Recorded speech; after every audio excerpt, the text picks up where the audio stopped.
सा वाहिगुरू जी की फतेह। धन धन साहिब श्री गुरु गोबिंद सिंह महाराज सच्चे पातशाह जी ने सिख नूं जीवन जाच की सोझी बख्शिश की है। सतगुरु पातशाह जी ने बड़ी रहमत की। हर सिख नूं चार कुरैतां तो वरजिया है। पहली कुरैत है पर इस्त्री पर पुरख का संग करना। दूसरी कुरैत जिहड़ी है सतगुरु पातशाह जी ने आख्या है कुठा नहीं खाना। तीसरी कुरैत सतगुरु पातशाह जी ने सिख नूं दसी है तंबाकू की वरतों नहीं करनी। तंबाकू एक नशा है ते ये नशा अज भारत वर्ष लई बहुत वड्डा घातक सिद्ध हो रहा है।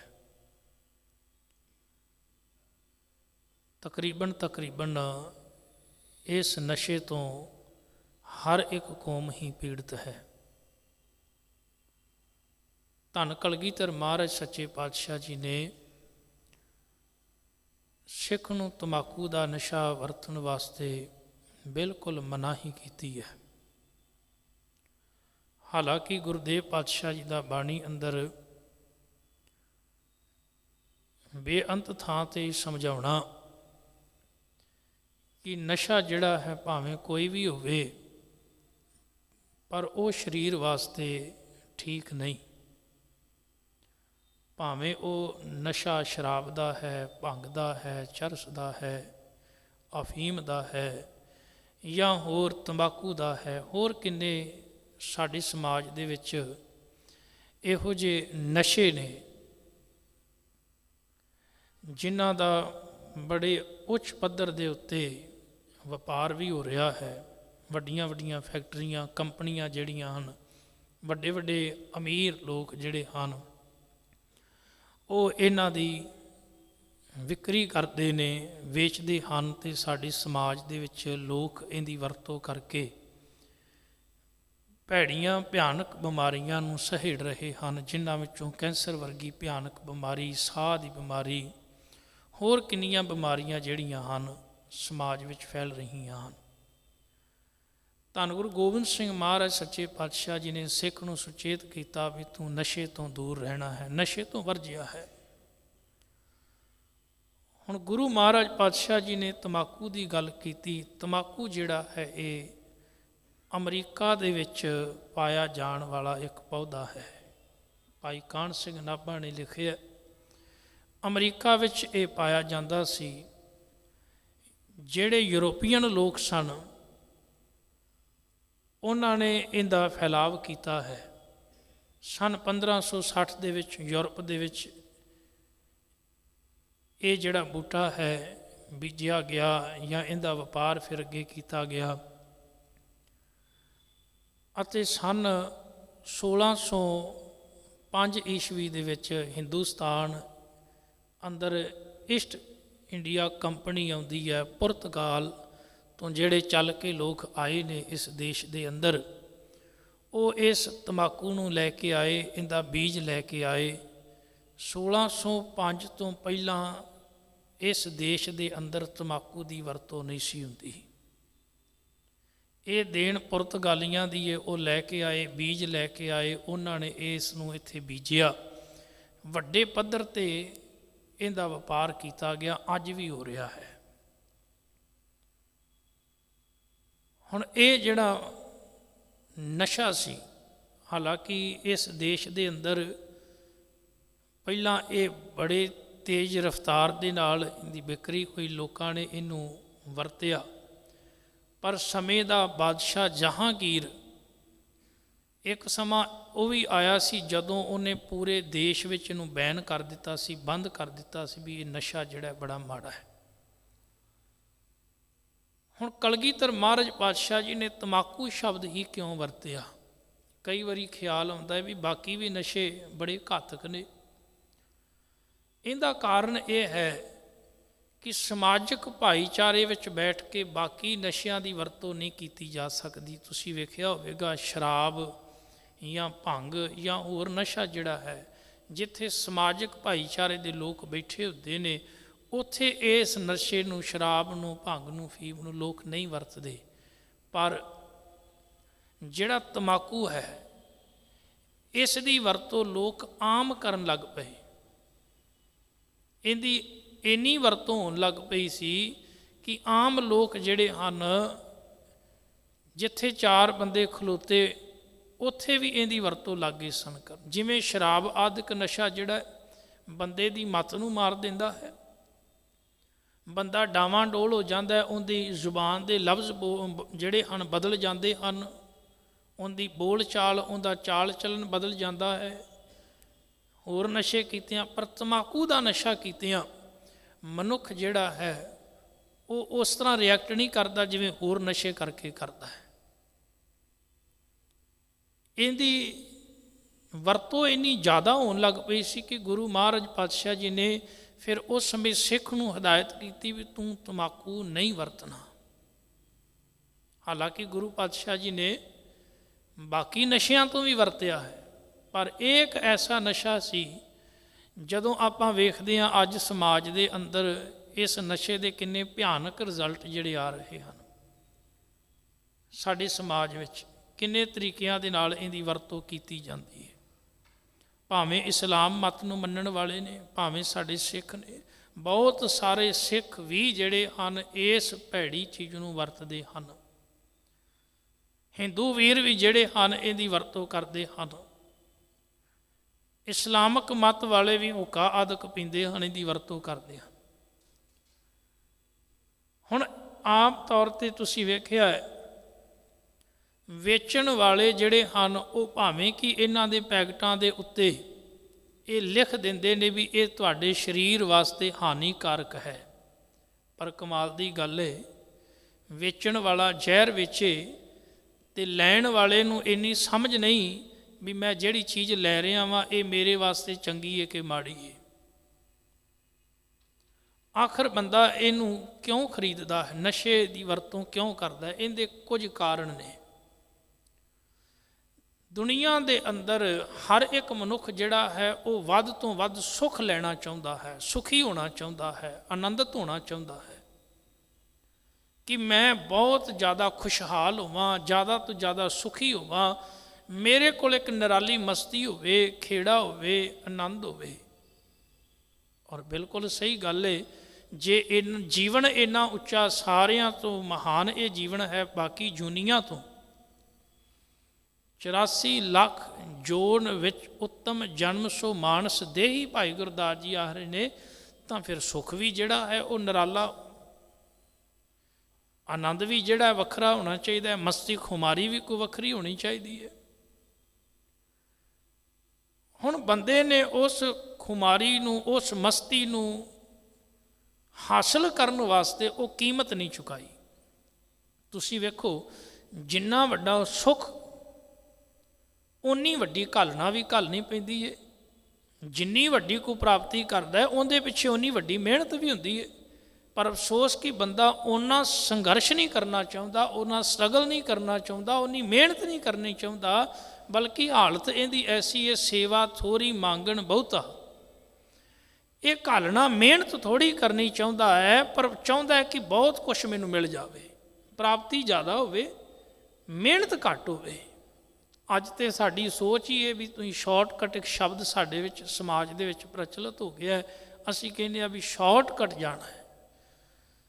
ਉਹ ਸ਼ਾਰਟਕਟ ਦੇ ਚੱਕਰ ਦੇ ਵਿੱਚ ਬੰਦਾ ਇਹ ਭੁੱਲ ਹੀ ਜਾਂਦਾ ਹੈ ਕਿ ਜਿਸ ਟੀਚੇ ਨੂੰ, ਜਿਸ ਮੰਜ਼ਿਲ ਨੂੰ ਮੈਂ ਹਾਸਲ ਕਰਨਾ ਹੈ, ਉਹਦੇ ਵਾਸਤੇ ਮਿਹਨਤ ਵੀ ਕਰਨੀ ਪਵੇਗੀ। ਕਈ ਵਾਰੀ ਬੰਦਾ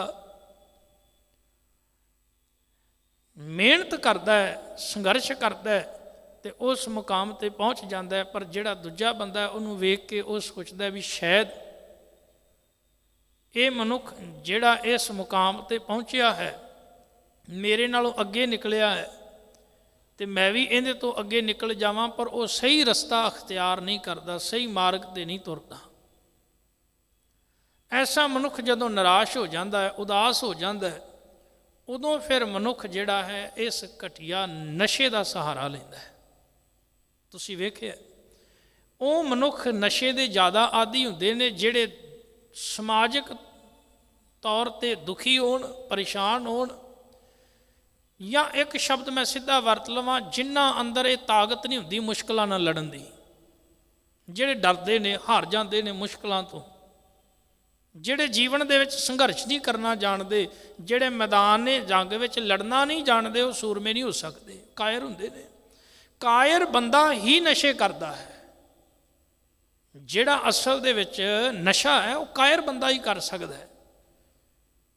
ਜਿਹੜਾ ਬਲਵਾਨ ਬੰਦਾ ਹੈ, ਤਾਕਤਵਰ ਬੰਦਾ ਹੈ, ਸੂਝਵਾਨ ਸਮਝਦਾਰ ਬੰਦਾ ਹੈ, ਉਹ ਬੰਦਾ ਨਸ਼ਾ ਨਹੀਂ ਕਰਦਾ। ਹੁਣ ਸਤਿਗੁਰ ਸੱਚੇ ਪਾਤਸ਼ਾਹ ਜੀ ਨੇ ਬੜੀ ਕਿਰਪਾ ਕੀਤੀ ਸਾਡੇ ਤੇ। ਮਹਾਰਾਜ ਨੇ ਆਖਿਆ ਵੀ ਭਲਿਆ ਤੂੰ ਤੰਬਾਕੂ ਦੀ ਵਰਤੋਂ ਨਹੀਂ ਕਰਨੀ, ਇਹਦਾ ਮਤਲਬ ਇਹਦੇ ਪਿੱਛੇ ਬੜਾ ਵੱਡਾ ਰਾਜ ਸੀ। ਸਮਾਜ ਦੇ ਅੰਦਰ ਕੁਝ ਚੀਜ਼ਾਂ ਜਿਹੜੀਆਂ ਹਨ ਉਹਨਾਂ ਦੀ ਵਿਕਰੀ ਜਿਹੜੀ ਹੈ ਬੜੀ ਉੱਚ ਪੱਧਰ 'ਤੇ ਹੋ ਰਹੀ ਹੈ। ਅੱਜ ਵੀ ਤੁਸੀਂ ਵੇਖੋ, ਪਹਿਲਾਂ ਵੀ ਹੁੰਦੀ ਸੀ। ਦਵਾਈਆਂ ਦੀ ਵਿਕਰੀ ਜਿਹੜੀ ਹੈ ਉਹ ਬੜੇ ਉੱਚ ਪੱਧਰ 'ਤੇ ਹੁੰਦੀ ਹੈ ਸਮਾਜ ਦੇ ਵਿੱਚ। ਕੋਈ ਵਿਰਲਾ ਹੀ ਹੋਵੇਗਾ ਜਿਹੜਾ ਦਵਾਈ ਨਹੀਂ ਖਾਂਦਾ ਹੋਵੇਗਾ, ਕਦੀ ਤੇ ਕਦੀ ਦਵਾਈ ਖਾਧੀ ਹੋਵੇਗੀ। ਹੁਣ ਤੇ ਜੰਮਦੇ ਬੱਚਿਆਂ ਨੂੰ ਵੀ ਦਵਾਈ ਦਿੱਤੀ ਜਾਂਦੀ ਹੈ। ਅਜੇ ਜਨਮ ਹੁੰਦਾ ਨਹੀਂ ਪਰ ਦਵਾਈ ਦੀ ਪਹਿਲਾਂ ਲੋੜ ਪੈ ਜਾਂਦੀ ਹੈ। ਮਾਂ ਦੇ ਗਰਭ ਵਿੱਚ ਹੀ ਹੈ ਬਾਲਕ ਬੱਚਾ, ਪਰ ਦਵਾਈਆਂ ਦੀ ਲੋੜ ਹੈ। ਅੱਜ ਹਰ ਇੱਕ ਬੰਦਾ ਜਿਹੜਾ ਹੈ ਉਹ ਦਵਾਈਆਂ ਦਾ ਨਸ਼ਾ ਕਰ ਰਿਹਾ, ਉਹ ਵੀ ਇੱਕ ਨਸ਼ਾ ਹੀ ਹੈ। ਤੁਸੀਂ ਵੇਖੋ, ਬੰਦੇ ਨੂੰ ਥੋੜ੍ਹਾ ਜਿਹਾ ਕਿਤੇ ਦਰਦ ਹੋਵੇ ਤੇ ਬੰਦੇ ਨੂੰ ਸਭ ਤੋਂ ਪਹਿਲਾਂ ਦਵਾਈ ਯਾਦ ਆਉਂਦੀ, ਮੈਂ ਉੱਥੇ ਪਈ ਉਹ ਗੋਲੀ ਖਾ ਲਈਏ, ਸਭ ਤੋਂ ਪਹਿਲਾਂ ਦਵਾਈ। ਇਹ ਵੀ ਇੱਕ ਨਸ਼ਾ ਹੀ ਹੈ। ਦੂਜਾ ਜਿਹੜਾ ਵਪਾਰ ਹੋ ਰਿਹਾ ਹਥਿਆਰਾਂ ਦਾ, ਤੁਸੀਂ ਵੇਖੋ ਕਿੰਨੀਆਂ ਜੰਗਾਂ, ਜਾਂ ਕਹਿ ਲਓ ਵੀ ਬਾਰਡਰਾਂ ਦੇ ਉੱਤੇ ਕਿੰਨੇ ਫੌਜੀ ਖਲੋਤੇ ਨੇ, ਕਿੰਨੇ ਹਥਿਆਰ ਜਿਹੜੇ ਹਨ ਉਹ ਵਰਤਦੇ ਹਨ। ਆਏ ਸਾਲ 70% ਦੇਸ਼ ਦਾ ਪੈਸਾ ਜਿਹੜਾ ਹੈ ਉਹ ਬਾਰਡਰਾਂ ਦੇ ਉੱਤੇ ਲੱਗਦਾ ਹੈ। ਤਾਂ ਹਥਿਆਰਾਂ ਦਾ ਵਪਾਰ ਵੀ ਬੜੇ ਉੱਚ ਪੱਧਰ 'ਤੇ ਹੋ ਰਿਹਾ, ਦਵਾਈਆਂ ਦਾ ਵਪਾਰ ਵੀ ਹੋ ਰਿਹਾ, ਅਤੇ ਤੀਸਰਾ ਜਿਹੜਾ ਵਪਾਰ ਹੈ ਉਹ ਹੈ ਨਸ਼ੇ ਦਾ, ਬੜੇ ਉੱਚ ਪੱਧਰ 'ਤੇ ਹੋ ਰਿਹਾ। ਨਸ਼ੇ ਦੀ ਬਿਮਾਰੀ ਜਿਹੜੀ ਹੈ ਨਾ, ਇਹ ਤਕਰੀਬਨ 10 ਸਾਲ ਤੋਂ ਲੈ ਕੇ ਤੇ 30 ਸਾਲ ਦੇ ਵਿੱਚ ਇਹ ਬੜੀ ਪਕੜ ਕਰਦੀ ਹੈ। ਹੁਣ ਤਾਂ ਛੋਟੇ ਛੋਟੇ ਬੱਚਿਆਂ ਨੂੰ ਵੀ ਨਸ਼ੇ ਕਰਦੇ ਵੇਖਿਆ ਜਾ ਸਕਦਾ ਹੈ। ਨਿੱਕੇ ਨਿੱਕੇ ਬੱਚੇ ਵੀ ਇਹਦੇ ਤੋਂ ਬਚੇ ਨਹੀਂ। 8-8, 10-10 ਸਾਲਾਂ ਦੇ ਬੱਚੇ ਵੀ ਜਿਹੜੇ ਹਨ ਉਹ ਨਸ਼ਾ ਕਰਦੇ ਨੇ। ਔਰ ਇੱਥੋਂ ਤੱਕ ਨਸ਼ਈ ਜਿਹੜੇ ਹਨ, ਨਸ਼ਾ ਕਰਨ ਵਾਲੇ, ਸਰਕਾਰ ਨੇ ਕਈ ਦਵਾਈਆਂ ਉੱਤੇ ਰੋਕ ਲਾ ਦਿੱਤੀ, ਜਿਵੇਂ ਖੰਘ ਦੀਆਂ ਦਵਾਈਆਂ, ਕਫ ਸਿਰਪ ਜਿਹੜੇ ਨੇ, ਗੌਰਮੈਂਟ ਨੇ ਆਖਿਆ ਵੀ ਇਹ ਡਾਕਟਰ ਦੇ ਲਿਖਣ ਤੋਂ ਬਿਨਾਂ ਦਵਾਈਆਂ ਨਾ ਦਿੱਤੀਆਂ ਜਾਣ। ਪਹਿਲਾਂ ਇੱਕ ਪੱਤਾ ਆਉਂਦਾ ਹੁੰਦਾ ਸੀ, ਪੇਨ ਕਿਲਰ ਪੱਤਾ, ਹਰਾ ਪੱਤਾ ਉਹਨੂੰ ਕਹਿ ਦਿੰਦੇ ਸਾਂ, ਉਹ ਪੱਤਾ ਬੜਾ ਵਿਕਦਾ ਹੁੰਦਾ ਸੀ। ਨਸ਼ਈ 10-10 ਗੋਲੀਆਂ ਇਕੱਠੀਆਂ ਖਾ ਜਾਂਦੇ ਸਨ। ਖੰਘ ਦੀਆਂ ਸ਼ੀਸ਼ੀਆਂ ਜਿਹੜੀਆਂ ਨੇ 2-2, 3-3 ਇਕੱਠੀਆਂ ਪੀ ਜਾਂਦੇ ਸਨ, ਕਿਉਂਕਿ ਇਹ ਸਸਤੀ ਮਿਲਦੀ ਸੀ, ਬਾਕੀ ਨਸ਼ਾ ਮਹਿੰਗਾ ਸੀ। ਇਹ ਨਸ਼ੇ ਦੀ ਸ਼ੁਰੂਆਤ ਕਿੱਥੋਂ ਹੁੰਦੀ? ਭੈੜੀ ਸੰਗਤ ਵਿੱਚੋਂ। ਪਹਿਲਾਂ ਪਹਿਲ ਮਨੁੱਖ ਜਦੋਂ ਮਿੱਤਰਾਂ ਸੱਜਣਾਂ ਵਿੱਚ ਬੈਠਦਾ ਹੈ, ਭੈੜੇ ਲੋਕਾਂ ਵਿੱਚ ਬੈਠਦਾ ਹੈ, ਜੇ ਸੱਜਣ ਮਿੱਤਰ ਚੰਗੇ ਹੋਣ ਤੇ ਮੁਬਾਰਕ ਹੈ, ਤੇ ਜੇ ਭੈੜੇ ਹੋਣ ਤੇ ਜ਼ਿੰਦਗੀ ਨੂੰ ਡੋਬ ਦਿੰਦੇ ਨੇ। ਮਹਾਰਾਜ ਨੇ ਬੜੀ ਪਿਆਰੀ ਬਾਤ ਬਾਣੀ ਵਿੱਚ ਸਮਝਾਈ ਏ, ਮਨ ਮੁੱਖਾਂ ਕੇਰੀ ਦੋਸਤੀ ਮਾਇਆ ਕਾ ਸੰਬੰਧ। ਗੁਰਦੇਵ ਆਖਦੇ ਨੇ ਮਨਮੁਖਾਂ ਨਾਲ ਜਿਹੜਾ ਪਿਆਰ ਹੈ ਨਾ, ਦੋਸਤੀ ਹੈ, ਉਹ ਮਾਇਆ ਦੀ ਦੋਸਤੀ ਹੁੰਦੀ ਹੈ। ਇਹੋ ਜਿਹੇ ਜਦੋਂ ਮਿੱਤਰ ਹੁੰਦੇ ਨੇ ਨਾ, ਉਹ ਆਪ ਨਸ਼ਾ ਕਰਦੇ ਹੋਣ ਤੇ ਪਹਿਲਾਂ 2-4 ਦਿਨ ਤੇ ਆਪ ਖਵਾਉਂਦੇ ਨੇ, 2-4 ਦਿਨ ਪਹਿਲਾਂ ਆਪ ਖਵਾਉਣਗੇ। ਜਦੋਂ ਫਿਰ ਬੰਦਾ ਆਦੀ ਹੋ ਜਾਂਦਾ, ਫਿਰ ਕਹਿੰਦੇ ਹੁਣ ਤੂੰ ਲੈ ਕੇ ਆ, ਹੁਣ ਸਾਡੇ ਕੋਲ ਨਾ ਆਇਆ ਕਰ, ਜੇ ਆਉਣਾ ਹੈ ਤੇ ਲੈ ਕੇ ਆ। ਫਿਰ ਹੁਣ ਉਹ ਮਰਦਾ ਕੀ ਕਰੇ? ਤੇ ਇਹੋ ਜਿਹਾ ਬੰਦਾ ਫਿਰ ਸਮਾਜ ਦਾ ਕੀ, ਆਪਣਾ ਹੀ ਨਹੀਂ ਕੁਝ ਸਵਾਰ ਸਕਦਾ। ਉਹ ਆਪਣਾ ਹੀ ਕੁਝ ਨਹੀਂ ਸਵਾਰ ਸਕਦਾ, ਸਮਾਜ ਦਾ ਤੇ ਕੀ ਸਵਾਰੇਗਾ। ਇਹੋ ਜਿਹਾ ਬੰਦਾ ਮਾਂ ਬਾਪ ਤੇ ਬੋਝ, ਭੈਣ ਭਾਈਆਂ ਤੇ ਬੋਝ, ਤੇ ਜੇ ਕਿਤੇ ਵਿਆਹ ਹੋਇਆ ਤੇ ਪਤਨੀ ਤੇ ਵੀ ਬੋਝ ਹੋ ਜਾਂਦਾ, ਬੱਚਿਆਂ ਤੇ ਬੋਝ। ਇਹੋ ਜਿਹਾ ਬੰਦਾ ਕਦੀ ਤਰੱਕੀ ਨਹੀਂ ਕਰ ਸਕਦਾ, ਕਦੀ ਕਾਮਯਾਬੀ ਨਹੀਂ ਕਰ ਸਕਦਾ, ਸਮਾਜ ਨੂੰ ਕੋਈ ਚੰਗੀ ਸੇਧ ਨਹੀਂ ਦੇ ਸਕਦਾ ਜਿਹੜਾ ਬੰਦਾ ਨਸ਼ੇ ਕਰਦਾ ਹੈ। ਔਰ ਸਾਡੇ ਦੇਸ਼ ਦੇ ਵਿੱਚ ਬੜੀ ਵੱਡੀ ਸਮੱਸਿਆ ਹੈ ਕਿ ਜਦੋਂ ਹੁਣ ਇਲੈਕਸ਼ਨ ਦੇ ਦੌਰ ਆ ਗਏ ਨੇ ਤੇ ਬੰਦਾ ਕੁਝ ਕੁ ਬੋਤਲਾਂ ਦੇ ਉੱਤੇ ਵਿਕਣ ਲਈ ਤਿਆਰ ਹੋ ਜਾਂਦਾ ਹੈ। ਤੁਸੀਂ ਅੰਦਾਜ਼ਾ ਲਾਓ ਬੰਦੇ ਦੀ ਕੀਮਤ ਕਿੰਨੀ ਹੈ, ਕਿੰਨੀ ਕੀਮਤ ਹੋਵੇਗੀ? 100 ਰੁਪਈਏ, 200 ਰੁਪਈਏ। ਅੱਛਾ, ਆਸ ਲਾ ਕੇ ਬੈਠਾ ਹੈ ਵੀ ਦੇਸ਼ ਸੋਨੇ ਦੀ ਚਿੜੀ ਬਣ ਜਾਏਗਾ। ਤੂੰ ਸ਼ਰਾਬਾਂ ਦੇ ਆਸਰੇ ਵੋਟ ਪਾਈ ਜਾ ਤੇ ਆਸਾਂ ਲਾਈਆਂ ਵੀ ਦੇਸ਼ ਤੇਰਾ ਅਮਰੀਕਾ ਕੈਨੇਡਾ ਬਣ ਜਾਏਗਾ। ਜੇ ਤੂੰ ਨਸ਼ੇ ਦੀ ਇੱਕ ਬੋਤਲ ਪਿੱਛੇ ਵਿਕਣ ਲਈ ਤਿਆਰ ਹੈ ਤੇ ਤੂੰ ਅੰਦਾਜ਼ਾ ਲਾ ਵੀ ਦੇਸ਼ ਦਾ ਕੀ ਬਣੇਗਾ। ਔਰ ਪਿੰਡਾਂ ਦੇ ਵਿੱਚ ਧੜੱਲੇ ਦੇ ਨਾਲ ਇਹ ਜਿਹੜੀ ਆ ਸ਼ਰਾਬ ਵੋਟਾਂ ਦੇ ਦਿਨਾਂ ਵਿੱਚ ਵੇਚੀ ਜਾਂਦੀ ਹੈ। ਜਿਹੜਾ ਸਭ ਤੋਂ ਜ਼ਿਆਦਾ ਮਹਿੰਗੀ ਸ਼ਰਾਬ ਵੇਚਦਾ ਏ ਉਹੀ ਆਉਣ ਵਾਲੇ ਸਮੇਂ ਸਰਪੰਚ ਤੇ MLA ਤੇ ਮੰਤਰੀ ਬਣਦੇ ਨੇ ਸਭ ਤੋਂ ਜ਼ਿਆਦਾ। ਆ ਪਿੱਛੇ ਜੀ ਜਦੋਂ ਬਿਮਾਰੀ ਕਰੋਨੇ ਦੀ, ਬੜਾ ਭਿਆਨਕ ਸਮਾਂ ਜਦੋਂ ਲੰਘ ਰਿਹਾ ਸੀ, ਬਾਕੀ ਚੀਜ਼ਾਂ ਤੇ ਭਾਵੇਂ ਵਿਕਦੀਆਂ ਸਨ ਕਿ ਨਹੀਂ, ਪਰ ਸ਼ਰਾਬ ਨਸ਼ੇ ਜ਼ਰੂਰ ਵਿਕ ਰਹੇ ਸਨ, ਭਾਵੇਂ ਉਹ 2 ਨੰਬਰ 'ਚ ਵਿਕ ਰਹੇ ਸਨ। ਤੇ ਸ਼ਰਾਬੀ ਲੋਕ ਜਿਹੜੇ ਹਨ, ਹੈਰਾਨੀ ਹੋਈ ਦੇਸ਼ ਦੀ, ਇਹਨਾਂ ਨੇ ਸਭ ਤੋਂ ਪਹਿਲਾਂ ਨਸ਼ੇ ਹੀ ਠੇਕੇ ਹੀ ਸ਼ਰਾਬਾਂ ਦੇ ਖੋਲ੍ਹੇ ਸਨ। ਕਹਿਣ ਲੱਗੇ ਵੀ ਦੇਸ਼ ਦਾ ਵਿਕਾਸ ਹੀ ਇਹਦੇ ਬਿਨਾਂ ਰੁਕਿਆ ਪਿਆ, ਇਹ ਚੱਲੇਗਾ ਤੇ ਦੇਸ਼ ਦਾ ਵਿਕਾਸ ਹੋਵੇਗਾ। ਤਾਂ ਜਿਹੜੇ ਦੇਸ਼ ਦੇ ਨੌਜਵਾਨ ਪੀੜ੍ਹੀ ਇਹੋ ਜਿਹੇ ਭੈੜੇ ਨਸ਼ਿਆਂ ਦੇ ਆਦੀ ਹੋ ਚੁੱਕੀ ਹੈ, ਉਹ ਦੇਸ਼ ਕੀ ਅੱਗੇ ਵਧੇਗਾ? ਉਹਨ ਤੋਂ ਆਸ ਕੀ ਲਾਓਗੇ? ਉਹ ਤੇ ਆਪ ਨਹੀਂ ਪੈਰਾਂ 'ਤੇ ਖਲੋ ਸਕਦੇ। ਜਿਹਨੇ ਸਵੇਰੇ ਉੱਠਦੇ ਹੀ ਸਿਰਿੰਜ ਭਰ ਕੇ ਟੀਕੇ ਲਾਉਣੇ ਨੇ ਤੇ ਸ਼ਾਮ ਤੱਕ ਉਹਨੇ ਪਤਾ ਨਹੀਂ ਘਰ ਦੇ ਭਾਂਡੇ ਵੀ ਵੇਚ ਦੇਣੇ ਨੇ, ਤੇ ਇਹੋ ਜਿਹੇ ਬੰਦੇ ਤੋਂ ਆਸ ਲਾਈਏ ਵੀ ਇਹ ਦੇਸ਼ ਦੀ ਤਰੱਕੀ ਕਰੇਗਾ।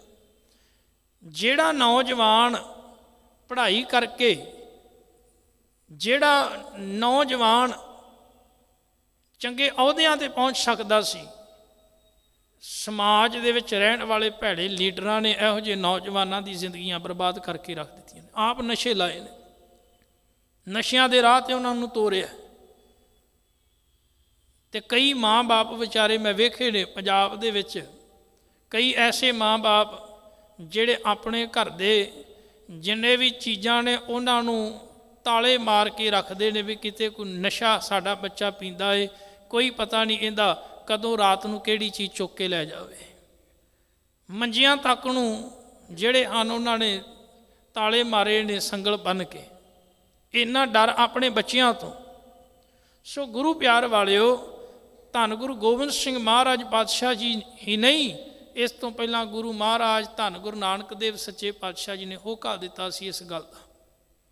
ਨਸ਼ਾ ਕੋਈ ਵੀ ਹੋਵੇ, ਪਰ ਨਸ਼ਾ ਤੇਰੇ ਵਾਸਤੇ ਉਹ ਘਾਤਕ ਹੀ ਹੈ। ਕੋਈ ਵੀ ਹੋਵੇ, ਭਾਵੇਂ ਉਹ ਸ਼ਰਾਬ ਹੈ, ਭਾਵੇਂ ਤੰਬਾਕੂ ਹੈ, ਕੋਈ ਵੀ ਨਸ਼ਾ ਹੈ, ਨਸ਼ਾ ਸਾਡੇ ਵਾਸਤੇ ਘਾਤਕ ਹੈ। ਗੁਰੂ ਮਹਾਰਾਜ ਇੰਨੇ ਸਾਲ ਪਹਿਲਾਂ ਬਚਨ ਕਰ ਗਏ ਤੇ ਅੱਜ ਵੱਡੀਆਂ ਵੱਡੀਆਂ ਸੰਸਥਾਵਾਂ ਵੀ ਜਿਹੜੀਆਂ ਨੇ ਇਸ ਗੱਲ ਦਾ ਹੁਣ ਪ੍ਰਚਾਰ ਕਰਦੀਆਂ ਨੇ। ਪਰ ਮੈਂ ਹੈਰਾਨ ਹੁੰਦਾ ਵਾਂ, ਜਿਹੜੇ ਲੋਕ ਇਹ ਦਾਅਵੇ ਕਰਦੇ ਨੇ ਵੀ ਨਸ਼ਾ ਬੜਾ ਮਾੜਾ ਹੈ ਤੇ ਨਸ਼ਾ ਕਰਨਾ ਨਹੀਂ ਚਾਹੀਦਾ, ਤੇ ਉਹ ਲੋਕ ਫਿਰ ਇਹ ਨਸ਼ੇ ਨੂੰ ਬੰਦ ਕਿਉਂ ਨਹੀਂ ਕਰਦੇ ਪਿੱਛੋਂ? ਜੇ ਤੁਸੀਂ ਉਹ ਕੰਪਨੀਆਂ, ਉਹ ਫੈਕਟਰੀਆਂ ਨਸ਼ੇ ਦੀਆਂ ਬੰਦ ਕਰਦੇ ਹੋ, ਨਸ਼ਾ ਬਾਜ਼ਾਰਾਂ ਵਿੱਚ ਆਵੇ ਹੀ ਨਾ, ਤੇ ਫਿਰ ਲੋਕ ਉਹਨੂੰ ਵਰਤਣਗੇ ਹੀ ਨਹੀਂ। ਪਰ ਕਮਾਲ ਦੀ ਗੱਲ ਹੈ, ਜਿਹੜੇ ਲੋਕ ਇਸ ਗੱਲ ਦਾ ਪ੍ਰਚਾਰ ਕਰਦੇ ਨੇ ਵੀ ਨਸ਼ਾ ਤੁਹਾਡੇ ਵਾਸਤੇ ਘਾਤਕ ਹੈ, ਤੇ ਉਹੀ ਮਗਰੋਂ ਫਿਰ ਵੇਚਣ ਵਾਲੀਆਂ ਵੱਡੀਆਂ ਵੱਡੀਆਂ ਫੈਕਟਰੀਆਂ, ਕੰਪਨੀਆਂ ਦੇ ਮਾਲਕ ਜਿਹੜੇ ਹਨ, ਇਹਦੇ ਤੋਂ ਲੱਖਾਂ ਤੇ ਕਰੋੜਾਂ ਰੁਪਏ ਰੋਜ਼ ਦਾ ਕਮਾ ਰਹੇ ਨੇ। ਸਭ ਤੋਂ ਜ਼ਿਆਦਾ ਆਮਦਨੀ ਕਰੋੜਾਂ ਰੁਪਏ ਇਸ ਨਸ਼ੇ ਤੋਂ ਕਮਾ ਰਹੇ ਹਨ। ਇਹੀ ਕਾਰਨ ਹੈ ਕਿ ਇਸ ਨਸ਼ੇ ਦੀ ਵਰਤੋਂ ਜਿਹੜੀ ਹੈ ਉਹ ਬੰਦ ਨਹੀਂ ਹੋ ਰਹੀ। ਔਰ ਲੋਕ ਵੀ ਜਿਹੜੇ ਹਨ ਇੰਨੇ ਆਦੀ ਹੋ ਚੁੱਕੇ ਨੇ, ਉਹ ਭਾਵੇਂ ਰੋਟੀ ਖਾਣ ਜਾਂ ਨਾ ਖਾਣ, ਪਰ ਨਸ਼ੇ ਤੋਂ ਬਿਨਾਂ ਨਹੀਂ ਰਹਿ ਸਕਦੇ। ਇੱਕ ਬੰਦਾ ਜੇ ਦਿਹਾੜੀ ਉਹਦੀ 500 ਰੁਪਏ 700 ਰੁਪਏ ਦਿਹਾੜੀ ਹੈ, ਤੇ ਘਰ ਜਾਂਦਿਆਂ ਤੱਕ ਉਹਨੇ ਕੋਈ 4 ਕੇ 500 ਦਾ ਨਸ਼ਾ ਜ਼ਰੂਰ ਲੈਣਾ ਹੈ, ਤੇ ਫਿਰ ਉਹਦਾ ਘਰ ਕਿੱਥੋਂ ਚੱਲੇ, ਉਹਦਾ ਪਰਿਵਾਰ ਕਿੱਥੋਂ ਚੱਲੇਗਾ? ਘਰ ਜਾਂਦਿਆਂ ਤੱਕ ਉਹਨੇ ਕੋਈ 300-400 ਦਾ ਤੇ ਨਸ਼ਾ ਹੀ ਕਰ ਲੈਣਾ, ਤੇ ਬਾਕੀਆਂ ਦੇ ਪੱਲੇ ਕੀ ਰਵੇਗਾ। ਇਹੋ ਜਿਹੇ ਬੰਦੇ ਤੋਂ ਸਮਾਜ ਹੀ ਨਹੀਂ, ਘਰ ਪਰਿਵਾਰ ਦੇ ਲੋਕ ਵੀ ਦੁਖੀ ਹੋ ਜਾਂਦੇ ਨੇ ਵੀ ਇਹੋ ਜਿਹੇ ਬੰਦੇ ਤੋਂ ਤੇ ਨਾ ਹੀ ਹੋਵੇ ਤੇ ਤਾਂ ਹੀ ਠੀਕ ਹੈ। ਬੰਦਾ ਕਹਿੰਦਾ ਇਹਨੇ ਤਾਂ ਅਸਲ ਦੇ ਵਿੱਚ ਘਰ ਦੇ ਵਿੱਚ ਉਹ ਮਾਹੌਲ, ਉਹ ਹਾਲਾਤ ਪੈਦਾ ਕਰ ਦਿੱਤੇ ਕਿ ਘਰ ਦੇ ਵਿੱਚ ਸੁੱਖ ਕਦੀ ਵੀ ਨਜ਼ਰ ਨਹੀਂ ਆਉਂਦਾ। ਔਰ ਕਮਾਲ ਦੀ ਗੱਲ ਗੁਰੂ ਪਿਆਰ ਵਾਲਿਓ, ਕੇਵਲ ਉਹ ਲੋਕ ਹੀ ਨਹੀਂ, ਇੱਥੇ ਧਰਮੀ ਲੋਕ ਵੀ ਇਸ ਬਿਮਾਰੀ ਤੋਂ ਬਚੇ ਨਹੀਂ। ਮੈਂ ਧਰਮੀ ਲੋਕ ਜਿਹੜੇ ਧਰਮ ਦਾ ਪਹਿਰਾਵਾ ਪਾ ਕੇ ਇਸ ਗੱਲ ਦਾ ਪ੍ਰਚਾਰ ਕਰਦੇ ਕਿ ਨਸ਼ਾ ਮਾੜਾ ਹੈ, ਮੈਂ ਉਹ ਵੀ ਨਸ਼ਾ ਕਰਦੇ ਵੇਖੇ। ਹੁਣ ਇਹਦੇ ਪਿੱਛੇ ਕਾਰਨ ਤਾਂ ਇਹ ਸੀ ਗੁਰੂ ਪਿਆਰ ਵਾਲਿਓ ਵੀ ਜਿਹੜੇ ਲੋਕ ਧਰਮੀ ਪਹਿਰਾਵਾ ਪਾ ਕੇ ਤੇ ਧਾਰਮਿਕ ਮੰਦਰਾਂ ਵਿੱਚ ਬੈਠੇ ਸਨ, ਹੁਣ ਉਹ ਸਿੱਧੇ ਤੌਰ 'ਤੇ ਨਸ਼ਾ ਨਹੀਂ ਸਨ ਕਰ ਸਕਦੇ। ਉਹਨਾਂ ਨੇ ਫਿਰ ਇੱਕ ਕਮਾਲ ਦੀ ਗੱਲ ਕੀਤੀ, ਉਹਨਾਂ ਨੇ ਧਰਮ ਦਾ ਇੱਕ ਪਰਦਾ ਪਾ ਕੇ ਇਹ ਕਹਿ ਦਿੱਤਾ ਵੀ ਭਗਵਾਨ ਵੀ ਇਹਨਾਂ ਚੀਜ਼ਾਂ ਦੀ ਵਰਤੋਂ ਕਰਦੇ ਸਨ। ਜਿਵੇਂ ਸ਼ਿਵ ਜੀ ਦੇ ਨਾਂ 'ਤੇ ਗੱਲ ਪ੍ਰਚਾਰ ਦਿੱਤੀ ਗਈ ਵੀ ਸ਼ਿਵ ਜੀ ਵੀ ਭੰਗ ਪੀਂਦੇ ਰਹੇ ਨੇ ਤੇ ਉਹਨਾਂ ਉੱਤੇ ਸੱਪ ਦੇ ਜ਼ਹਿਰ ਦਾ ਅਸਰ ਵੀ ਨਹੀਂ ਹੁੰਦਾ। ਹੁਣ ਜਿਹੜਾ ਭਗਵਾਨ ਆਪ ਨਸ਼ਾ ਕਰਦਾ ਹੋਵੇ ਤੇ ਉਹਦਾ ਚੇਲਾ ਕਿਵੇਂ ਨਸ਼ਾ ਕੀਤੇ ਬਗੈਰ ਰਹਿ ਸਕਦਾ ਹੈ? ਹੋ ਸਕਦਾ। ਜਿਹੜਾ ਆਪ ਨਸ਼ਾ ਕਰਨ ਵਾਲਾ ਬੰਦਾ ਹੈ, ਦੂਜੇ ਨੂੰ ਕਿਵੇਂ ਕਹਿ ਸਕਦਾ ਤੂੰ ਨਸ਼ਾ ਨਾ ਕਰ? ਪਰ ਅਸਲ ਦੇ ਵਿੱਚ ਭਗਵਾਨ ਸ਼ਿਵ ਜੀ ਖਰੇ ਭੰਗ ਪੀਂਦਾ ਵੀ ਸੀ ਕਿ ਨਹੀਂ ਪੀਂਦਾ ਸੀ, ਪਰ ਹਾਂ ਜਿਹੜਾ ਪੁਜਾਰੀ ਇਸ ਗੱਲ ਦਾ ਪ੍ਰਚਾਰ ਕਰਦਾ ਰਿਹਾ ਉਹ ਜ਼ਰੂਰ ਪੀਂਦਾ ਹੋਵੇਗਾ। ਉਹਨੂੰ ਜ਼ਰੂਰ ਇਸ ਚੀਜ਼ ਦੀ ਲਾਲਸਾ ਹੋਵੇਗੀ ਵੀ ਮੈਂ ਪੀਵਾਂ ਕਿਸੇ ਤਰੀਕੇ ਨਾਲ। ਧਰਮ ਮੰਦਰਾਂ ਵਿੱਚ ਵੀ ਪ੍ਰਚਾਰ ਕੀਤਾ ਗਿਆ ਇਸ ਚੀਜ਼ ਦਾ, ਤੇ ਇਹੀ ਕਾਰਨ ਕਿ ਉਹਨਾਂ ਲੋਕਾਂ ਨੇ ਰੱਜ ਕੇ ਇਹਦੀ ਵਰਤੋਂ ਵੀ ਕੀਤੀ ਤੇ ਅੱਜ ਵੀ ਉਹ ਕਰ ਰਹੇ ਹਨ। ਬੜੇ ਸਾਰੇ ਪੀਰਖਾਨਿਆਂ ਦੇ ਨਾਂ ਦੇ ਉੱਤੇ, ਧਰਮ ਦੇ ਨਾਂ ਦੇ ਉੱਤੇ ਕਈ ਮੰਦਰ ਐਸੇ ਵੀ ਬਣੇ ਜਿਨ੍ਹਾਂ ਦੇ ਵਿੱਚ ਅੱਜ ਵੀ ਸ਼ਰਾਬ ਜਿਹੜੀ ਹੈ ਚੜ੍ਹਾਈ ਜਾਂਦੀ ਹੈ ਤੇ ਲੋਕ ਰੱਜ ਕੇ ਸ਼ਰਾਬ ਪੀਂਦੇ ਨੇ। ਤਾਂ ਸਤਿਗੁਰ ਸੱਚੇ ਪਾਤਸ਼ਾਹ ਜੀ ਦੀ ਬਾਣੀ ਨੂੰ ਜੇ ਆਪਾਂ ਵਿਚਾਰਾਂਗੇ, ਬਾਣੀ ਨੂੰ ਸਮਝਾਂਗੇ ਤੇ ਇਸ ਭੈੜੀ ਭਿਆਨਕ ਦਲਦਲ ਵਿੱਚੋਂ ਬਾਹਰ ਨਿਕਲ ਸਕਦੇ, ਇਸ ਗੰਦਗੀ ਵਿੱਚੋਂ ਬਾਹਰ ਨਿਕਲ ਸਕਦੇ। ਜਿਹੜੇ ਸਾਡੇ ਪੰਜਾਬੀ ਨੇ ਇਹਨਾਂ ਦੀ ਪਹਿਚਾਣ ਹੀ ਇਸ ਚੀਜ਼ ਤੋਂ ਹੋ ਗਈ ਵੀ ਇਹ ਤਾਂ ਭੰਗੜੇ ਪਾਉਣ ਵਾਲੇ ਤੇ ਸ਼ਰਾਬਾਂ ਪੀਣ ਵਾਲੇ ਨੇ, ਬਸ ਇਹਨਾਂ ਦੀ ਪਹਿਚਾਣ ਇਸ ਤਰ੍ਹਾਂ। ਕਈ ਵਾਰੀ ਕਿਤੇ ਪ੍ਰਚਾਰ ਕਰਨ ਵਾਸਤੇ ਜਾਈਦਾ, ਦੂਜੇ ਧਰਮ ਦੇ ਮਿਲਦੇ ਨੇ ਤੇ ਉਹ ਅੱਗੋਂ ਪੁੱਛਦੇ ਨੇ ਵੀ ਤੁਸੀਂ ਪੀਂਦੇ ਹੋ? ਸ਼ਬਦ ਉਹਨਾਂ ਦੇ ਹੁੰਦੇ ਵੀ ਤੁਸੀਂ ਪੀਂਦੇ ਹੋ ਵੀ, ਤੇ ਜਦੋਂ ਉਹਨਾਂ ਨੂੰ ਆਖੇ ਵੀ ਨਹੀਂ ਤੇ ਉਹ ਅੱਗੋਂ ਆਖਦੇ ਨੇ ਵੀ ਪੰਜਾਬੀ ਹੋਵੇ ਤੇ ਸ਼ਰਾਬ ਮੀਟ ਨਾ ਖਾਵੇ, ਕਿਵੇਂ ਹੋ ਸਕਦਾ? ਇਹਦਾ ਮਤਲਬ ਉਹਨਾਂ ਲੋਕਾਂ ਤੱਕ ਇਹ ਗੱਲਾਂ ਤਾਂ ਗਈਆਂ ਕਿਉਂਕਿ ਅਸੀਂ ਲੋਕ ਇਸ ਚੀਜ਼ ਦੇ ਬੜੇ ਆਦੀ ਹੋ ਗਏ। ਅੱਜ ਅਸੀਂ ਘਰ ਵਿੱਚ ਵਿਆਹ ਕਰਨਾ ਹੋਵੇ, ਕੋਈ ਪ੍ਰੋਗਰਾਮ ਕਰਨਾ ਹੋਵੇ, ਪਹਿਲਾਂ ਪਾਠ ਕਰਾ ਲੈਣੇ, ਮਗਰੋਂ ਸ਼ਰਾਬਾਂ ਵਰਤਾ ਲੈਂਦੇ ਆ। ਜਿਸ ਕਮਰੇ ਵਿੱਚ 3 ਦਿਨ ਅਖੰਡ ਪਾਠ ਸਾਹਿਬ ਚੱਲਦਾ ਹੈ, ਬਾਅਦ ਵਿੱਚ ਉਸੇ ਕਮਰੇ ਦੇ ਵਿੱਚ ਹੀ ਸ਼ਰਾਬਾਂ ਦੇ ਦੌਰ ਵੀ ਚੱਲਦੇ ਵੇਖੇ ਗਏ ਨੇ। ਤੇ ਅਸੀਂ ਕਹਿੰਦੇ ਹਾਂ ਗੁਰਮਤਿ ਦਾ ਪ੍ਰਚਾਰ। ਵੱਡੇ ਵੱਡੇ ਲੋਕ ਜਿਹੜੇ ਹਨ, ਉਹ ਵੱਡੇ ਵੱਡੇ ਨਸ਼ੇ ਵੇਚਣ ਵਾਲੇ ਤਸਕਰ ਲੋਕ ਜਿਹੜੇ ਹਨ, ਉਹ ਧਾਰਮਿਕ ਸੰਸਥਾਵਾਂ ਦੇ ਵੱਡੇ ਵੱਡੇ ਆਗੂ ਬਣ ਜਾਂਦੇ ਨੇ। ਉਹ ਆਖਦੇ ਨੇ ਵੀ ਅਸੀਂ ਇਹਨਾਂ ਨੂੰ ਚਲਾਵਾਂਗੇ। ਜਿਹੜੇ ਆਪ ਨਸ਼ਿਆਂ ਦੇ ਅੱਡੇ ਬਣਾ ਕੇ ਵੇਚ ਰਹੇ ਨੇ, ਉਹ ਧਾਰਮਿਕ ਸੰਸਥਾਵਾਂ ਦੇ ਆਗੂ ਕਿਵੇਂ ਬਣ ਗਏ, ਇਸ ਗੱਲ ਦੀ ਸਾਨੂੰ ਅਜੇ ਤੱਕ ਸਮਝ ਨਾ ਆਈ। ਅਸੀਂ ਆਪ ਇਸ ਚੀਜ਼ ਨੂੰ ਰੋਕ ਨਾ ਸਕੇ, ਸਿਰਫ ਇਸ ਕਰਕੇ ਵੀ ਜਿਹਦੇ ਕੋਲ ਬਹੁਤ ਸਾਰੀ ਮਾਇਆ ਹੈ, ਦੌਲਤ ਹੈ, ਭਾਵੇਂ ਉਹ ਕਿਸੇ ਦਾ ਹੱਕ ਮਾਰ ਕੇ, ਕਿਸੇ ਦੇ ਘਰ ਬਰਬਾਦ ਕਰਕੇ, ਨਸ਼ੇ ਵੇਚ ਕੇ ਉਹ ਦੌਲਤ ਇਕੱਠੀ ਕੀਤੀ ਗਈ ਵੀ ਇਹਦੇ ਕੋਲ ਬਹੁਤ ਜ਼ਿਆਦਾ ਦੌਲਤ ਹੈ, ਇਸ ਕਰਕੇ ਇਹਨੂੰ ਕਿਸੇ ਧਰਮ ਦਾ ਆਗੂ ਬਣਾ ਦਿਓ ਵੀ ਇਹ ਚੰਗਾ ਹੈ ਕਿਉਂਕਿ ਇਹਦੇ ਕੋਲ ਪੈਸਾ ਜ਼ਿਆਦਾ ਹੈ। ਇਹੋ ਜਿਹਾ ਬੰਦਾ ਕੌਮ ਦਾ ਕੀ ਸਵਾਰ ਸਕਦਾ ਹੈ? ਬੜੀਆਂ ਸਾਰੀਆਂ ਪ੍ਰਬੰਧਕ ਕਮੇਟੀਆਂ ਜਿਨ੍ਹਾਂ ਵਿੱਚ ਅੱਜ ਵੀ ਅੱਤ ਦੇ ਨਸ਼ੇ ਪੀਣ ਵਾਲੇ, ਨਸ਼ੇ ਵੇਚਣ ਵਾਲੇ ਜਿਹੜੇ ਹਨ, ਉਹ ਆਗੂ ਨੇ। ਤਾਂ ਇਹ ਜਿਹੜੇ ਲੋਕ ਆਪ ਦਲਦਲ ਵਿੱਚ ਫਸੇ ਨੇ, ਉਹ ਬਾਹਰ ਕਿਵੇਂ ਕਿਸੇ ਨੂੰ ਕੱਢ ਸਕਦੇ ਨੇ? ਕਿਵੇਂ ਕਿਸੇ ਨੌਜਵਾਨ ਨੂੰ ਇਸ ਗੰਦਗੀ ਵਿੱਚੋਂ ਬਾਹਰ ਕੱਢ ਸਕਦੇ ਜਿਹੜੇ ਆਪ ਆਦੀ ਨੇ? ਸਤਿਗੁਰ ਸੱਚੇ ਪਾਤਸ਼ਾਹ ਜੀ ਨੇ ਇਹੋ ਜਿਹੇ ਧਾਰਮਿਕ ਲਿਬਾਸ ਪਾਉਣ ਵਾਲੇ ਲੋਕਾਂ ਨੂੰ, ਆਗੂਆਂ ਨੂੰ ਇੱਕ ਬੜੀ ਪਿਆਰੀ ਗੱਲ ਆਖੀ ਸੀ। ਬਾਬੇ ਨਾਨਕ ਦੇ ਸਾਹਮਣੇ ਇੱਕ ਫਿਰਕਾ ਸੀ, ਉਸ ਸਮੇਂ 3 ਫਿਰਕੇ ਸਨ, 3 ਕੌਮਾਂ ਸਨ ਬਾਬੇ ਨਾਨਕ ਦੇ ਸਾਹਮਣੇ। ਇੱਕ ਕੌਮ ਸੀ ਹਿੰਦੂ ਕੌਮ, ਸਨਾਤਨੀ ਮੱਤ ਵਾਲੇ, ਇੱਕ ਸਨ ਇਸਲਾਮ ਮੱਤ ਵਾਲੇ, ਤੇ ਇੱਕ ਸਨ ਜੋਗੀ ਲੋਕ। ਧੰਨ ਗੁਰੂ ਨਾਨਕ ਦੇ ਮਹਾਰਾਜ ਪਾਤਸ਼ਾਹ ਜੀ ਕਾਜ਼ੀਆਂ ਕੋਲ ਗਏ, ਕਾਜ਼ੀ ਇੱਕ ਵਾਰ 'ਚ ਮੰਨ ਗਏ, ਬਾਹਮਣਾਂ ਕੋਲ ਗਏ, ਇੱਕ ਵਾਰ 'ਚ ਮੰਨ ਗਏ, ਪਰ ਜਿਹੜੇ ਜੋਗੀ ਸਨ ਇਹ ਸੌਖੇ ਮੰਨਣ ਵਾਲੇ ਨਹੀਂ ਸਨ, ਕਿਉਂਕਿ ਉਹ ਮੰਨਦੇ ਸਨ ਅਸੀਂ ਗਿਆਨਵਾਨ ਹਾਂ, महाराज ने 3-3 4-4 वारी गोष्ठियां कीतियां उन्हां नाल, तां जाके वो मन्ने सन, धन नानक तेरी वड्डी कमाई, नहीं तो पहला नहीं मन्ने। वो हुण वो जोगी लोग जिहड़ा बाणी विच एक शब्द आउंदा है, उन्हां दा जिहड़ा आगू एक भरथर जोगी। हुण भरथर जोगी सतगुर सच्चे पातशाह नूं मिले ते भरथर जोगी आप भी शराब पींदा ते अपने चेलियां नूं भी शराब पिआउंदा सी। सतगुरु नानक दे महाराज पातशाह जी इस तरह सामने बैठा भरथर जोगी, आप भी नशा कर रहा है। हुण जिस बंदे कोल जिहड़ी चीज़ है वो सामने वाले नूं उही पुछेगा। उन्हें बाबे नानक नूं पुछया भी तुसीं भी नशा करदे हो? महाराज कह लगे हाँ करदे हां। उन्हें आख्या किहड़ा नशा करदे हो? बाबे नानक ने आख्या मेरे नशे विच ते तुहाडे विच बड़ा फर्क है, जमीन आसमान का फर्क है। हुण गुरु महाराज ने आख्या भी तुसीं आ जिहड़ा नशा करदे हो शराब दा, ये नशा क्यों करदे हो? ते उन्हां अगों आख्या भी इहदे नाल मस्ती चढ़दी है, इहदे नाल खुमारी चढ़दी है, मस्ती चढ़दी है। कुछ समय वास्ते असीं संसार नूं भुल जाने आ, असीं मस्ती विच झूमण लग जाने आ। ते महाराज आखदे ने किन्ने समय वास्ते? कहण लगे जे रात नूं पीए ते सवेर तक मसां फिर मस्ती लै जांदी है। महाराज कहण लगे सवेरे की करदे हो? कहण लगे सवेरे फिर पी लैने आ, फिर मस्ती चढ़ जाती, शाम तक चढ़ी रहिंदी है। शामी फिर पी लैने आ, फिर सवेर तक चढ़ी रहिंदी है। महाराज कहण लगे फिर इहो जी मस्ती मेरे कोल नहीं।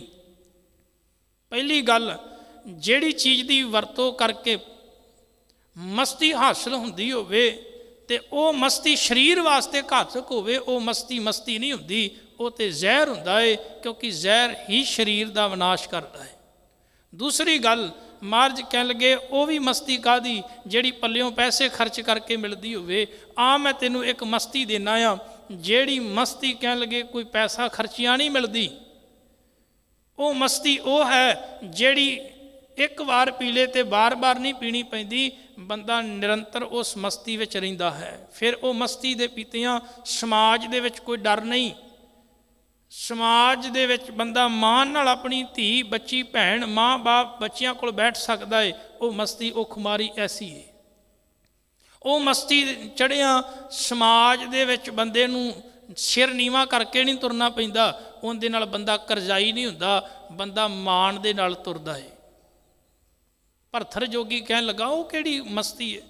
बाबे नानक ने फिर आख्या तरीका वो ही है जिहड़ी मस्ती तुसीं हासिल करते हो, वो बनती जिस तरीके नाल है, मेरी भी वो मस्ती बनती उस तरीके नाल है। बस चीज़ां दा हेर फेर है। जिहड़ियां चीज़ां तुसीं वरतदे हो, जिहड़ियां चीज़ां मैं वरतदा वां, बस उन्हां विच थोड़ा जिहा अंतर है, फर्क है, बाकी तैयार उवें ही हुंदी है। बड़ा प्यारा शब्द महाराज ने आख्या गुड़ कर ज्ञान ध्यान कर धावै। महाराज कह लगे तुसीं शराब जदों तैयार करते हो, नशा तैयार करते हो, किवें? उन्हें आख्या असीं गुड़ लैके आउने आ। असीं कह लगे एक भट्ठी तैयार करते हैं, पहलां गुड़ लियाउने आ, उस गुड़ नूं एक गंदी थां ते जिहड़ी रूड़ी हुंदी है, गंदगी वाली थां, उहनूं दबिया जांदा है। फिर वो नशा जिहड़ा तैयार हुंदा है, भाव वो गुड़ जदों सड़ जाता है, उहदे च समैल आउंदी है, गंदगी दे नाल जदों भर जाता है, फिर उन्होंने भट्ठी विच पाया जाता है। आदक इस तरीके दे नाल वो तैयार हुंदी है। महाराज कह लगे नहीं भाई, मैनू किसी गंदगी आदक की लोड़ नहीं, मेरा तो तरीका बड़ा साफ सुथरा है। गुड़ कर ज्ञान ध्यान कर धावै, कर करनी कस पाईए। बाबे नानक ने आख्या ज्ञान रूपी गुड़ है मेरे कोल, मैनू किसी बाजार विचों जाके गुड़ खरीदण की लोड़ नहीं, मेरे कोल ज्ञान रूपी गुड़ है। गुड़ कर ज्ञान ध्यान कर धावै। महाराज कह लगे मेरे कोल असल दे विच परमात्मा दे चरनां विच सुरत जोड़ना ही असल दे विच वो चीज़ है जिहड़ी तुसीं इहदे विच पाउंदे हो। महाराज कह लगे उच्चा आचरण जिहड़ा है मेरे कोल कह लगे वो सक ने, कह लगे महुए दे फुल ने, किहड़े? कह लगे परमात्मा दे चरनां विच ध्यान जोड़ना। ਸਾਹਿਬ ਆਖਦੇ ਨੇ ਜਦੋਂ ਇਹ ਚੀਜ਼ਾਂ ਮੈਂ ਇਕੱਤਰ ਕਰ ਲੈਨਾ ਵਾਂ, ਗੁੜ ਕਰ ਗਿਆਨ ਧਿਆਨ ਕਰ ਧਾਵੈ, ਕਰ ਕਰਨੀ ਕਸ ਪਾਈਐ, ਭਾਠੀ ਭਵਨ ਪ੍ਰੇਮ ਕਾ ਪੋਚਾ, ਇਤ ਰਸ ਅੰਮਿਓ ਚੁਆਈਐ। ਸਰੀਰਕ ਮੋਹ ਨੂੰ ਸਾੜਨਾ ਹੀ ਭੱਠੀ ਬਣਾਉਣਾ ਹੈ। ਭਾਠੀ ਭਵਨ ਪ੍ਰੇਮ ਕਾ ਪੋਚਾ, ਇੱਕ ਨਾਲੀ ਲੱਗੀ ਹੁੰਦੀ ਏ, ਉਸ ਨਾਲੀ ਉੱਤੇ ਕਹਿ ਲਗੇ ਇੱਕ ਪੋਚਾ ਮਾਰਿਆ ਜਾਂਦਾ ਤਾਂ ਕਿ ਉਹਦੀ ਭਾਵ ਠੰਡੀ ਹੋ ਜਾਏ ਅਤੇ ਅਰਕ ਬਣ ਜਾਵੇ, ਬਾਅਦ ਵਿੱਚ ਉਹ ਸ਼ਰਾਬ ਬਣ ਜਾਂਦੀ ਹੈ। ਮਹਾਰਾਜ ਕਹਿਣ ਲੱਗੇ ਮੈਂ ਪ੍ਰੇਮ ਦਾ ਪੋਚਾ ਮਾਰਦਾ ਵਾਂ। ਭਾਠੀ ਭਵਨ ਪ੍ਰੇਮ ਕਾ ਪੋਚਾ, ਇਤ ਰਸ ਅੰਮਿਓ ਚੁਆਈਐ। ਇਸ ਤਰੀਕੇ ਨਾਲ ਕਹਿ ਲਗੇ ਉਹ ਨਸ਼ਾ ਤਿਆਰ ਹੁੰਦਾ ਏ। ਭਾਵ ਗਿਆਨ ਧਿਆਨ, ਉੱਚਾ ਆਚਰਣ, ਪਰਮਾਤਮਾ ਦਾ ਪ੍ਰੇਮ ਆਦਿਕ ਚੀਜ਼ਾਂ ਜਦੋਂ ਇਕੱਠੀਆਂ ਹੋ ਜਾਂਦੀਆਂ ਨੇ, ਸਰੀਰਕ ਮੋਹ ਸੜ ਜਾਂਦਾ ਹੈ। ਪਰਮਾਤਮਾ ਦੇ ਨਾਮ ਵਿੱਚ ਜਦੋਂ ਇਹ ਮਨ ਜੁੜ ਜਾਂਦਾ ਹੈ, ਉਦੋਂ ਇਹ ਚੀਜ਼ਾਂ ਜਿਹੜੀਆਂ ਮਿਲ ਕੇ ਇੱਕ ਨਸ਼ਾ ਤਿਆਰ ਹੁੰਦਾ ਏ। ਅਤੇ ਉਹ ਨਸ਼ਾ ਓਏ ਬਾਬਾ ਮਨ ਮਤ ਵਾਰੋ, ਨਾਮ ਰਸ ਪੀਵੈ, ਅਹਨਿਸ ਬਣੀ ਪ੍ਰੇਮ ਲਿਵ ਲਾਗੀ, ਸ਼ਬਦ ਅਨਾਹਦ ਗਿਆ। ਕਹਿਣ ਲੱਗੇ ਫਿਰ ਉਹ ਇਹੋ ਜਿਹਾ ਨਸ਼ਾ ਏ ਜਿਹੜਾ ਬਾਰ ਬਾਰ ਪੀਣਾ ਨਹੀਂ ਪੈਂਦਾ, ਬਾਰ ਬਾਰ ਉਹ ਧਾਰਨ ਨਹੀਂ ਕਰਨਾ ਪੈਂਦਾ, ਨਾ ਕੋਈ ਪੈਸਾ ਲੱਗਦਾ ਏ, ਨਾ ਕੋਈ ਜ਼ੋਰ ਲੱਗਦਾ ਏ, ਨਾ ਕੋਈ ਉਹਦੇ ਵਾਸਤੇ ਘੱਲਣੀ ਪੈਂਦੀ ਏ। ਹਾਂ ਬਸ ਉਸ ਨੂੰ ਤਿਆਰ ਕਰਨ ਵਾਸਤੇ ਆਤਮਿਕ ਜੀਵਨ ਦੀ ਸੋਝੀ ਪ੍ਰਾਪਤ ਕਰਨੀ ਪੈਂਦੀ ਹੈ। ਤਾਂ ਸਤਿਗੁਰ ਸੱਚੇ ਪਾਤਸ਼ਾਹ ਜੀ ਨੇ ਸਾਨੂੰ ਜਿੱਥੇ ਤੰਬਾਕੂ ਦੀ ਵਰਤੋਂ ਤੋਂ ਰੋਕਿਆ, ਉੱਥੇ ਸਮਾਜ ਵਿੱਚ ਹੋਰ ਜਿੰਨੇ ਵੀ ਨਸ਼ੇ ਨੇ ਉਹਨਾਂ ਸਾਰਿਆਂ ਤੋਂ ਵਰਜਿਆ ਹੈ। ਜੇ ਨਸ਼ਾ ਕਰਨਾ ਹੈ ਤਾਂ ਨਾਮ ਦਾ ਕਰੋ, ਨਸ਼ਾ ਕਰਨਾ ਹੈ ਸਤ ਸੰਗਤ ਦਾ ਕਰੋ, ਨਸ਼ਾ ਕਰਨਾ ਹੈ ਬਾਣੀ ਦਾ ਕਰੋ, ਨਸ਼ਾ ਕਰਨਾ ਹੈ ਤੇ ਚੰਗੇ ਗੁਣਾਂ ਦਾ ਕਰੋ। ਇਹ ਨਸ਼ਾ ਸਭ ਤੋਂ ਉੱਤਮ ਹੈ ਬਾਣੀ ਦਾ, ਨਾਮ ਦਾ। ਨਾਮ ਰਸੀਏ ਦੁਨੀਆ ਦੇ ਫੋਕੇ ਨਸ਼ਿਆਂ ਵਿੱਚ ਪੈ ਕੇ ਜ਼ਿੰਦਗੀ ਬਰਬਾਦ ਨਹੀਂ ਕਰਦੇ, ਬਲਕਿ ਬਾਣੀ ਨਾਲ ਜੁੜ ਕੇ ਆਪਣਾ ਜੀਵਨ ਸਫਲਾ ਕਰਦੇ। ਸਤਿਗੁਰ ਕਿਰਪਾ ਕਰਨ। ਅੱਜ ਸਮਾਜ ਨੂੰ ਲੋੜ ਹੈ ਚੰਗੀ ਸਿਹਤ ਦੀ। ਅਸੀਂ ਸਾਰੇ ਗੁਰੂ ਅੱਗੇ ਇਹ ਅਰਦਾਸ ਕਰੀਏ, ਮਹਾਰਾਜ ਕਿਰਪਾ ਕਰੋ, ਇਸ ਭਿਆਨਕ ਨਸ਼ੇ ਤੋਂ ਸਮਾਜ ਮੁਕਤ ਹੋਵੇ ਅਤੇ ਇੱਕ ਚੰਗੇ ਗੁਣਾਂ ਦਾ ਨਸ਼ਾ ਹਰ ਕੋਈ ਕਰੇ, ਜਿਹਦੇ ਨਾਲ ਲੋਕ ਅਤੇ ਪਰਲੋਕ ਜਿਹੜਾ ਹੈ ਸੁਹੇਲਾ ਹੋਵੇ। ਸਤਿਗੁਰ ਕਿਰਪਾ ਕਰਨ, ਸਭਨਾਂ ਦੀ ਹਾਜ਼ਰੀ ਪ੍ਰਵਾਨ ਹੋਵੇ। ਹੋਈਆਂ ਭੁੱਲਾਂ ਚੁੱਕਾਂ ਦੀ ਖਿਮਾ। ਵਾਹਿਗੁਰੂ ਜੀ ਕਾ ਖਾਲਸਾ, ਵਾਹਿਗੁਰੂ।